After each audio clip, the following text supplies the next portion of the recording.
thank you very much. Wow. This is a nice building, I have to tell you.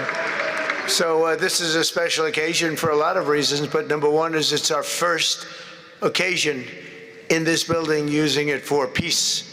And it's all about peace, and it's a great honor. And Marco, you've done a fantastic job in getting it ready, but it's a spectacular building, and we all appreciate it.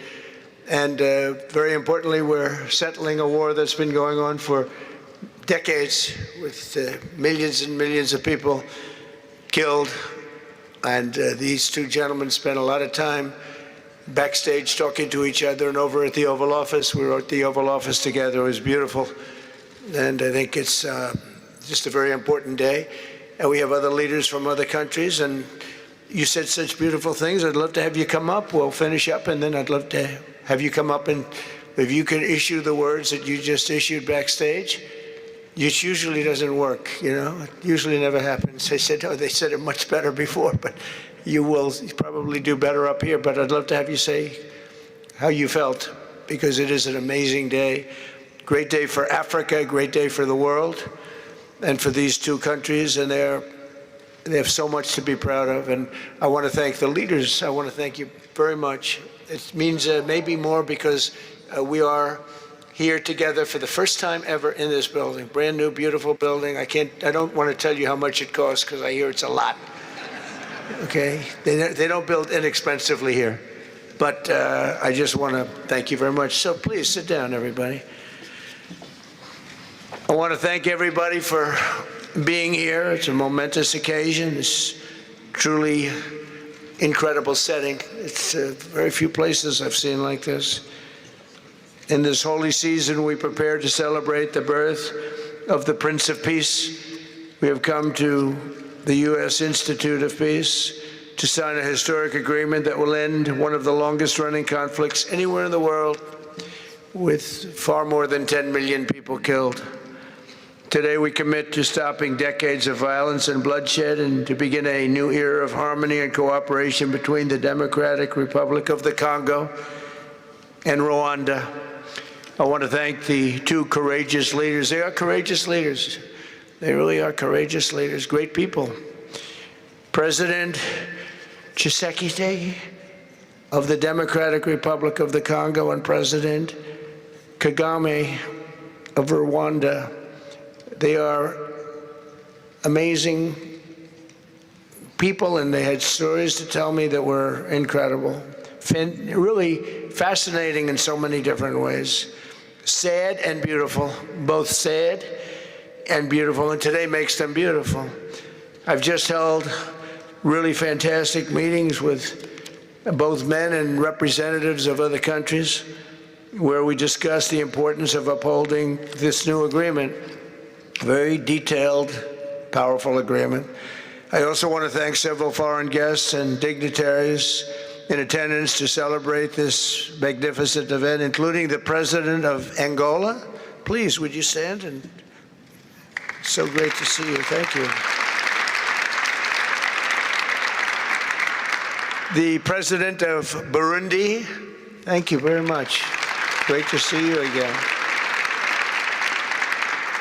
The President of Kenya. We have the Olympics here. You know, they do very well in the Olympics, those runners. I don't know what the heck you do with those runners, but they are very good. I've been watching them for a long time. So we have the Olympics coming to the United States. You know that. Thank you very much. And you'll come as our guest. Thank you. And the President of the Council of Ministers of Togo. Thank you. Thank you very much. The Vice President of Uganda. Thank you. It's such a beautiful color. Like all these guys are wearing these dark suits. You just stand out for a lot of reasons. You're beautiful. The foreign ministers of Qatar. Thank you. Thank you very much. Say hello to my friend, a great man. And the United Arab Emirates. Thank you. Thank you. My regards, right? And the chairman of the African Union Commission, who's done a fantastic job, and thank you for all your help. We appreciate all your help. Special group of people. A very special thanks as well to Secretary of State Marco Rubio. Marco, please stand. Thank you. And thank you for putting a certain name on that building. I said, boy, that is beautiful. That blew up last night. They said, that's a great honor. It really is. On this building, it's a great honor. Thank you very much. I assume you had a lot to do with that. Just a little bit, yeah. Thank you. Appreciate it. And Senior Advisor for Africa, Masad Boulos, who's been fantastic. Thank you, Masad. All of these people, every one of them were indispensable in forging this agreement. Let me also recognize Senators Mike Rounds and Lindsey Graham. Lindsey, thank you. Mike, wherever you may be. Thank you. Thank you, Mike. Representatives Ronnie Jackson. Where's Ronnie?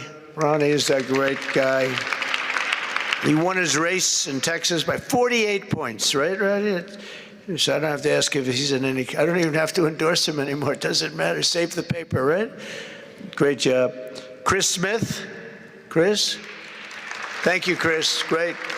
Good job. Trent Kelly. Trent? Thank you very much. Thank you. And the acting president of the Institute for Peace, Darren Beatty. Thank you, Darren, very much. Thank you very much, Darren.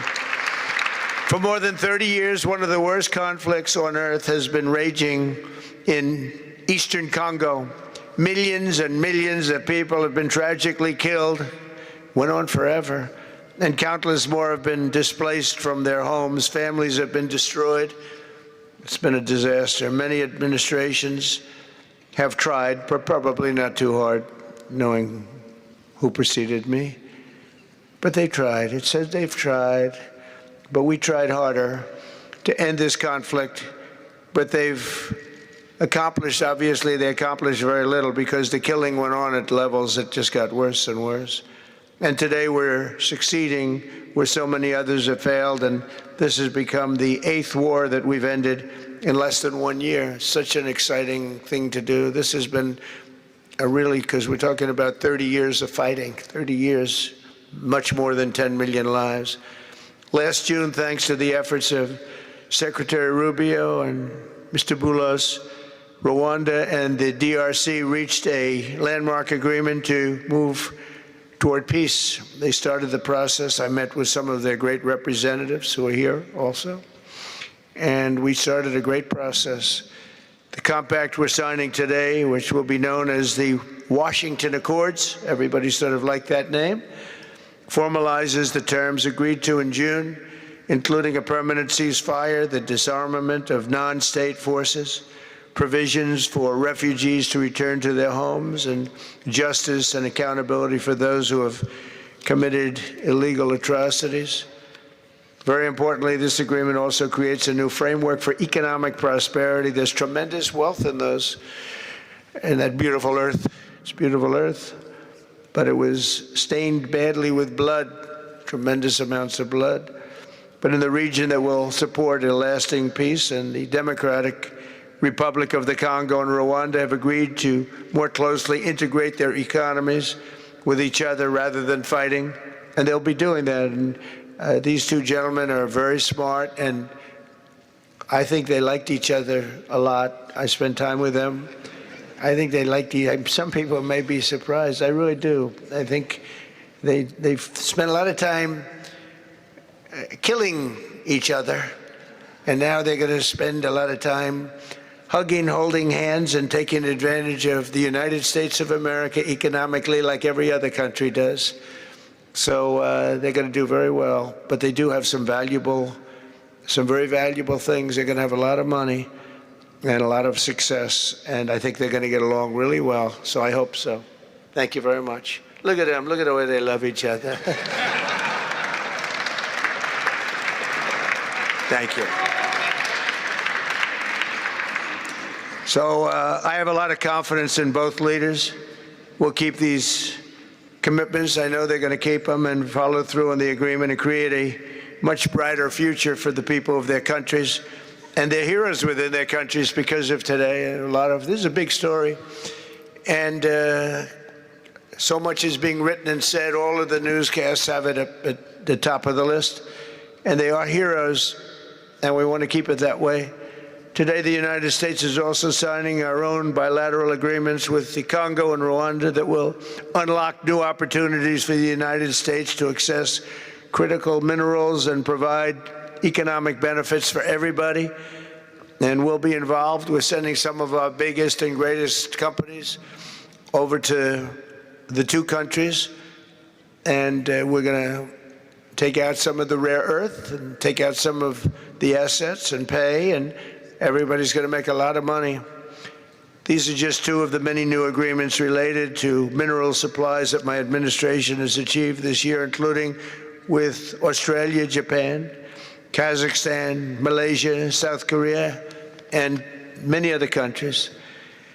With all of these agreements, we're forging new economic security partnerships that protect the interests of America and our friends and partners, and a core feature of my administration's national security strategy, a big part of which is the tariffs. We're taking in trillions of dollars in tariffs. Nobody's ever seen anything like it, and it's given us really great national security.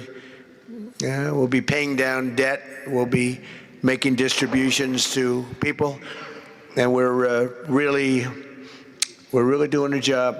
It's amazing. I was with a gentleman, the future king of Saudi Arabia, and you've heard me say this a couple of times, but 2 months ago when I was over there, he said, and actually Qatar is represented today, and UAE is represented, and your leader said the exact same thing, different words, but the exact same thing, that 1 year ago, they thought our country was dead, and now our country is the hottest country anywhere in the world. We're the hottest country anywhere in the world. Nobody's ever seen anything like it. We have over $18 trillion, that's just in 10 months, pledged or being invested or pledged to be invested in the United States. Think of that, 18 trillion. The highest amount we've ever had is 1.5. Under the Biden administration, they did much less than 1 in 4 years. Think of that. So they did less than 1 trillion in 4 years. We have 18 trillion in 10 months. It's going to be much more than that, too. No other country in history has ever been close, no matter what country you pick. So I want to thank you again, everybody, for your great vision. And I want to thank the people, especially the people that we named. Some of the others that unfortunately we didn't name, we just couldn't do that. But for your vision and for your courage, because it's made it possible to begin healing old wounds and transcending past differences and creating a future where every child of God can live in dignity, prosperity, and peace. And these are two very good men, and they're two potentially very strong countries. I'd like to now invite President Kagame to come up and say a few words. It's Rwanda. And then, if I may, President of DRC, who really is doing a great job. These are two men that are doing a great job. And again, they are so respected because of what they're doing today and the mission that they've really, I think, accomplished. And we'll see how it all works out, but I think it's going to work out really great. They want to get on to other ways of living for their people, and they're great leaders. Thank you very much. Please, Mr. President, thank you. Thank you very much.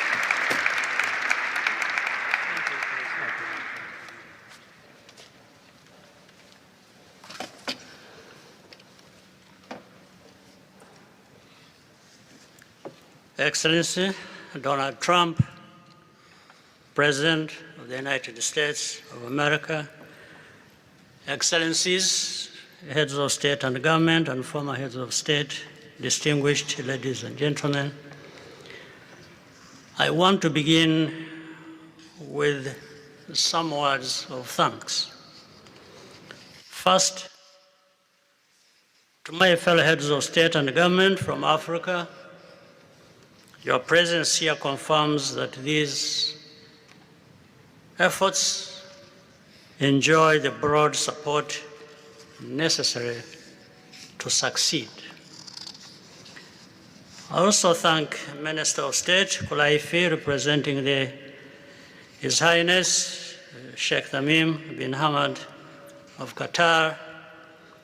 The role of Qatar has been absolutely central in getting us to this point. But of course, the biggest vote of thanks goes to President Donald Trump. No one was asking President Trump to take up this task. Our region is far from the headlines. But when the president saw the opportunity to contribute to peace, he immediately took it. This conflict has lasted for 30 years.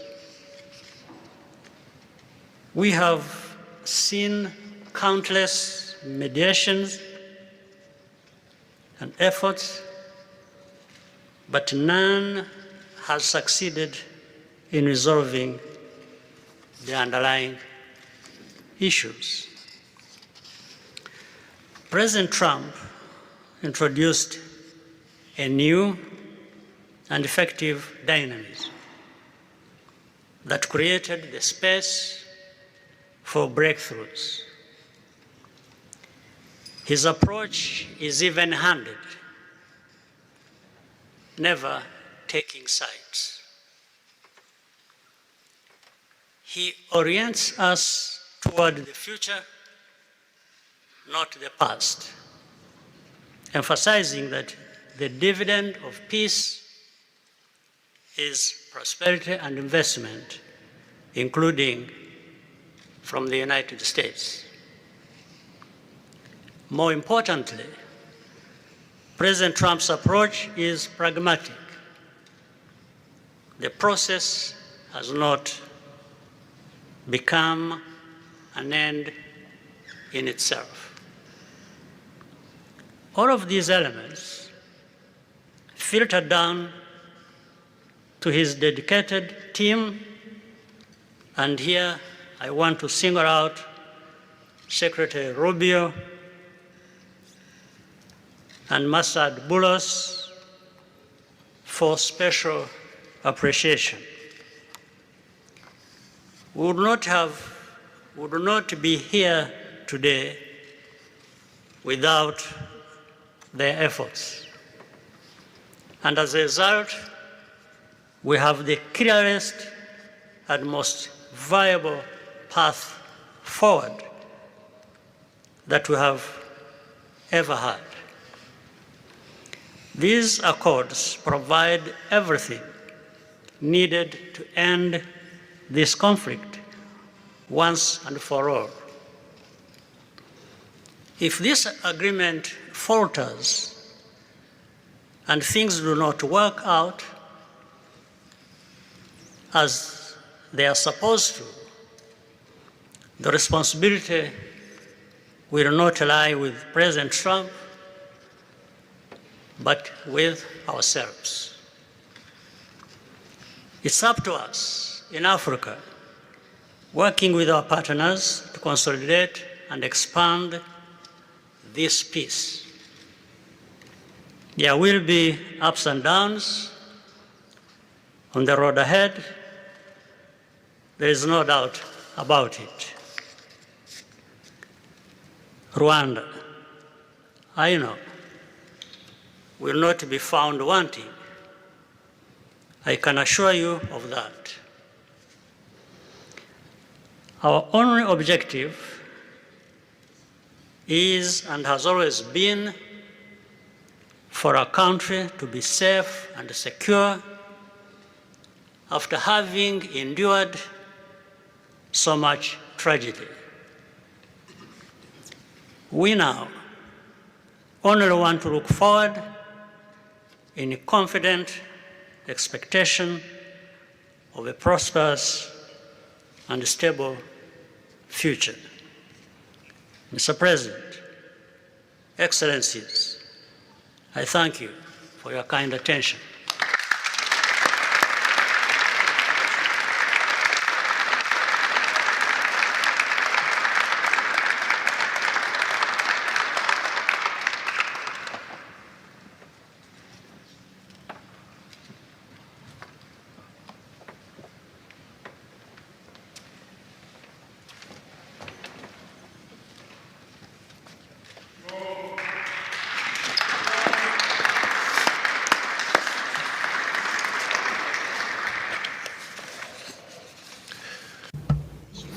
Mr. the President of the United States, Donald Trump, ladies and gentlemen, dear members of the delegations, distinguished guests, as we have just placed our signatures at the bottom of the joint declaration enshrining the Washington agreements for peace and prosperity, I do feel, on behalf of the people of Congo, a deep gratitude and clear hope.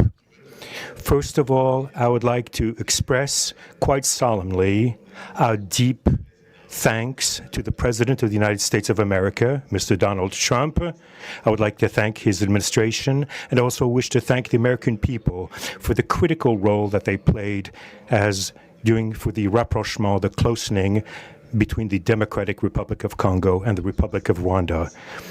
To these thanks, I also bring in all of our regional partners and our international partners who, thanks to their commitment and engagement, have consistently made this critical moment possible in the road to peace. First and foremost, we have Sheikh Yanim bin Ahmad Adani. We have President João Manuel Lourenço Gonçalves, who is the President of Angola and the acting President of the African Union. And we also have the former President of the Republic of Kenya, my brother, Uhuru Kenyatta, who I can see here in the room. These two great Africans who are at the beginning, who started the Rwanda and the Nairobi processes. And beyond them, I wish to thank also all of the African leaders who contributed to help us in this struggle. And I do hope that we have, yes, reached the end. The Washington agreements are not yet another document. These represent a turning point.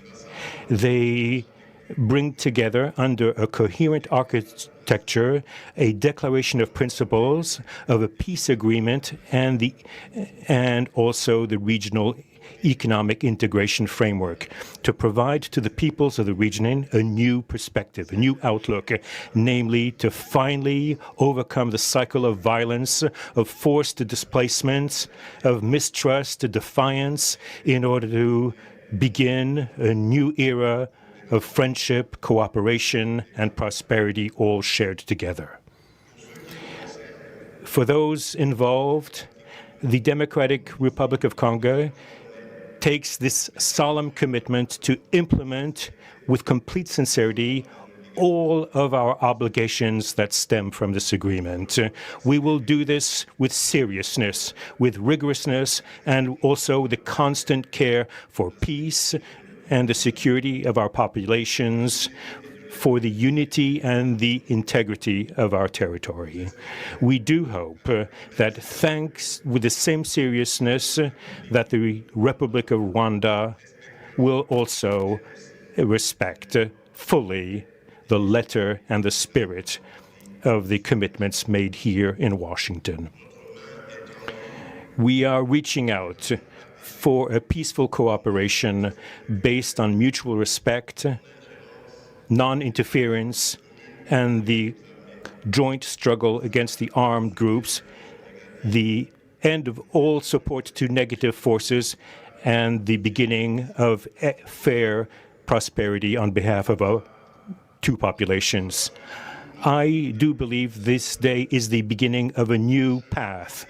A demanding path, yes, indeed, quite difficult, but this is a path where peace will not just be a wish, an aspiration, but a turning point. The Democratic Republic of Congo will fully play its part with dignity, with consciousness and consistency, and with the support of our partners. We will remain watchful, vigilant, but not pessimistic. We'll be clear-eyed, but resolutely optimistic.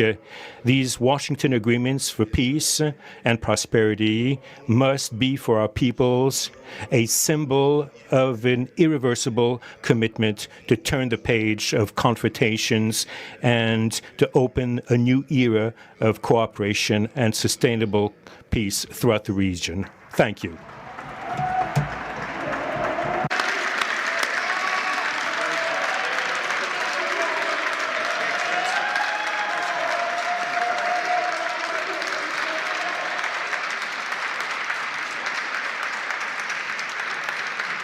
So, if I might, my 4 new friends, a couple of cases not that new.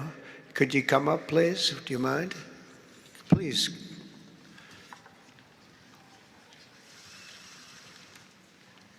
They represent so many and so well, so I just want to thank you very much. Good.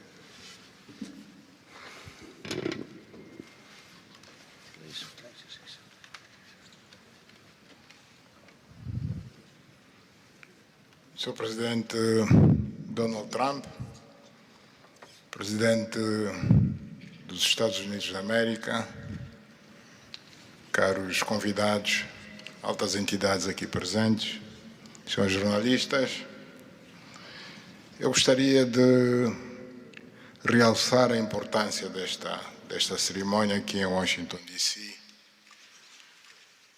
que vai finalmente pôr fim a um conflito que, como já foi dito, dura mais de 3 décadas. Não são exatamente 30 anos, mas mais do que 3 décadas. Um conflito entre irmãos, países vizinhos e irmãos, que deviam se dar bem, mas que, por razões de diversa ordem, têm vindo a se degladiar ao longo dos anos, com pesadas consequências, quer para as populações de ambos os países, como também para as respectivas economias. A região dos Grandes Lagos é uma região das mais ricas do mundo, não apenas da África. É enormemente rica em recursos hídricos, terras aráveis, florestas, recursos minerais que estão no subsolo, mas, sobretudo, rico nas suas pessoas, com um potencial muito grande para desenvolver aquela região da África que pode catapultar o desenvolvimento de outras regiões igualmente do nosso continente. O mundo atravessa hoje uma crise energética e alimentar. Nós fomos a dizer que a África, e em particular essa região dos Grandes Lagos, tem o potencial, não digo de resolver, mas de contribuir consideravelmente para a resolução destas 2 grandes crises, quer alimentar, quer a energética, não apenas para o nosso continente, mas para o mundo. A grande barragem do Inga, adormecida há bastantes anos, pode contribuir enormemente para a eletrificação do continente e, consequentemente, para a sua industrialização. Em termos de agricultura, o facto de ter terras aráveis, um índice de chuvas bastante regular e abundante, pode-se desenvolver agricultura naquelas regiões para alimentar o continente. E nada disso tem sido possível fazer-se ao longo de décadas, devido a este conflito que não tem sentido e que, finalmente e felizmente, parece que terá o seu fim hoje aqui em Washington, D.C. Nós procuramos fazer a nossa parte, e quando digo nós, estou-me a referir a Angola, ao Quênia e outros países também africanos. Procuramos fazer o melhor para chegarmos a este momento. Infelizmente não foi possível, mas nós só temos que agradecer ao presidente Trump por ter dado continuidade ao trabalho que nós realizamos e ter conseguido alcançar esse desfecho do qual todos nós sairemos a ganhar.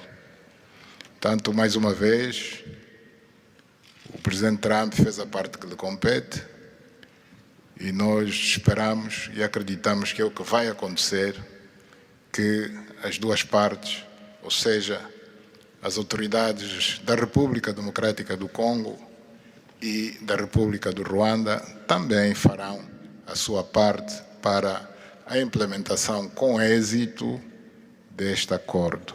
Uma coisa é assinar um acordo, outra coisa que é mais difícil, mas é possível, desde que haja vontade política, é implementar em tempo útil tudo aquilo que nós acordamos e assinamos. Parabéns a todos. Muito obrigado.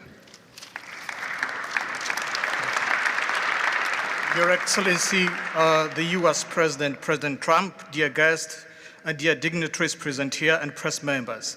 I would like to highlight the importance of this ceremony taking place in Washington, D.C., because this has come to put an end to a war that has been there for more than 3 decades, because it's not just exactly 3 decades, but it's more than 30 years. And this is a conflict that has been there between two neighboring countries, which have been fighting for many years with consequences on the peoples, countries, economies, and so forth. And these consequences also were felt in the Great Lakes region, which is a very rich region in Africa, rich in terms of water resources, arable lands and forests, and as well as mineral resources, which are important for the development of our region. So it's important that we've reached to this point where the agreement is going to be, has been signed, a peace deal, which will benefit immensely the whole region and will unleash the opportunities for the development of our continent, and as well as to helping the whole world in terms of fighting against the food crisis and energy crisis which the whole world is going through now. We believe that the Great Lakes region will have to play a great role in providing resources to the international community. And of course, solving this conflict will also help solve other crises, not only in the continent as we know, but worldwide. For example, the Great Inga hydro project in Congo is important. It can help to electrify the continent and consequently help in terms of developing agriculture and providing agriculture, arable land, and abundant resources that we have that can be used. We know that Africa possesses a lot of other resources such as rainfalls, which are important for agriculture. So nothing has nothing would just justify this war, but eventually the most important thing that it has come to war. We sought as Africans to do our part. When I say Africans, I mentioned countries such as Angola, Kenya, and other African countries, but unfortunately we couldn't make it. But we now want to thank President Donald Trump for having helped to reach this important milestone.